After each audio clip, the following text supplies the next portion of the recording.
আজকে বন্ধের দিনে আপনাদের প্রতি কৃতজ্ঞতা থেকে আপনারা যে স্যাক্রিফাইস করেছেন, আপনারা যে ত্যাগ স্বীকার করেছেন, সেই ত্যাগের মূল্যায়নের জন্যই আপনাদের প্রতি সম্মানের জায়গা থেকে খুব অল্প সময়ের সফরে গণচিপে এসেছি। আগামীকালকে 10 মিনিট এবং সকালবেলাও গণচিপা প্রশাসনের সাথে মিটিং এ এলাকার উন্নয়ন অবকাঠামো নিয়ে, রবিবার দিন জেলা প্রশাসনের সাথে মিটিং, আবার রবিবার রাতে ঢাকায় ফিরতে হবে। হয়তো এই সংক্ষিপ্ত সময়ের মধ্যে সকলের সাথে দেখা করা সম্ভব হবে না, কিন্তু আমি আপনাদের সন্তান হিসেবে, ভাই হিসেবে এগুলো বলতে পারি, একটু গুছিয়ে উঠলেই আপনার কাছে পাবেন। আপনাদের যে কোনো সমস্যা আমার কাছে আসবেন। আমি যে ওয়াদা করেছি, অঙ্গীকার করেছি, সেটি পুরো ইনশাল্লাহ আমি কাজ করব। আমি আজকে আপনাদেরকে কিছু কথা প্রধানমন্ত্রীর পক্ষ থেকে, সরকারের পক্ষ থেকে বলতে চাই, যেটি নির্বাচনের আগে আমরা ওয়াদা করেছিলাম।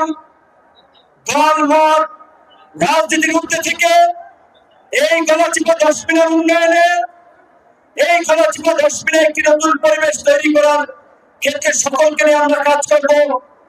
আমাদের মাননীয় প্রধানমন্ত্রী আমাদের মন্ত্রী পরিষদের মিটিং এ সেই দিক নির্দেশনা দিয়েছেন।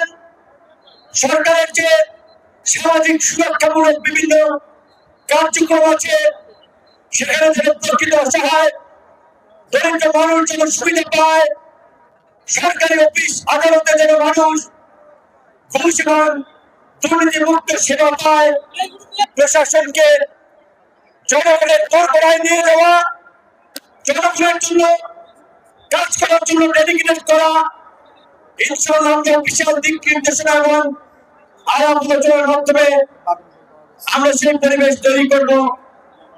এমন করে মানুষ যেন রাজনৈতিক ভাবে হয়রানির শিকার না হয়, আমরা সেই পরিবেশ নিশ্চিত করব।